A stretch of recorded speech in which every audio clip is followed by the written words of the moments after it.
kaunis jõgi.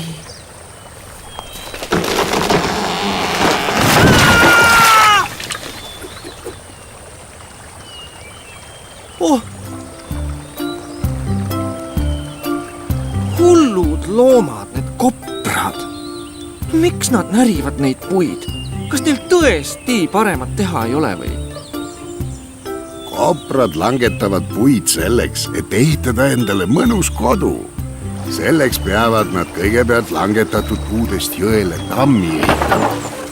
Tamm muudab veejõe sügavamaks ja jõgi läheb laiemaks. Siis on kopral hea jõkke oma pesa ehitada.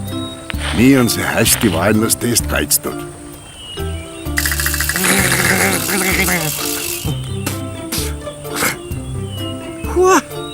Nii kõva.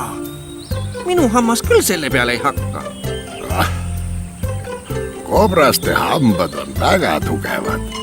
Nende hammaste sees on raud. Sellepärast on kopra hambad ka oranži värvi.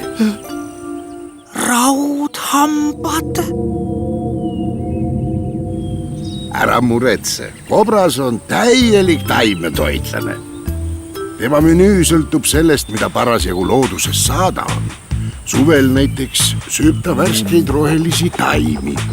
Sellel ajal, aga kui neid ei ole, nosib ta noori oksi ja puupehmet osa, mis on puukoore all.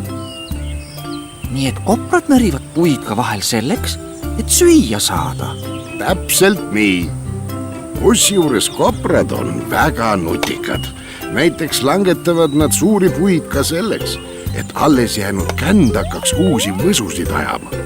See on kobrastele nagu peenar, kus nad saavad pärast käia head värsket toitu võtmas. Kõige kiirem aeg on kobrastele sügis. Siis peavad nad endale talveks piisava hulga toitu tagavaraks koguma.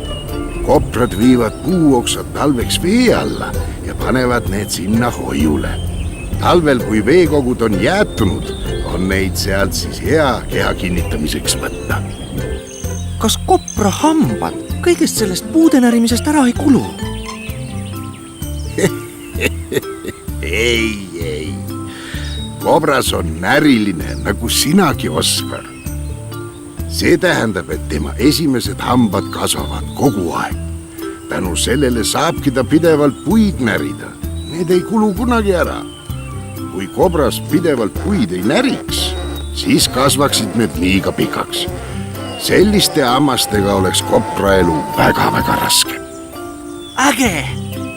No suurte puudega mina hakkama ei saaks. Aga käbide ja pähklite osas olen mina spetsialist.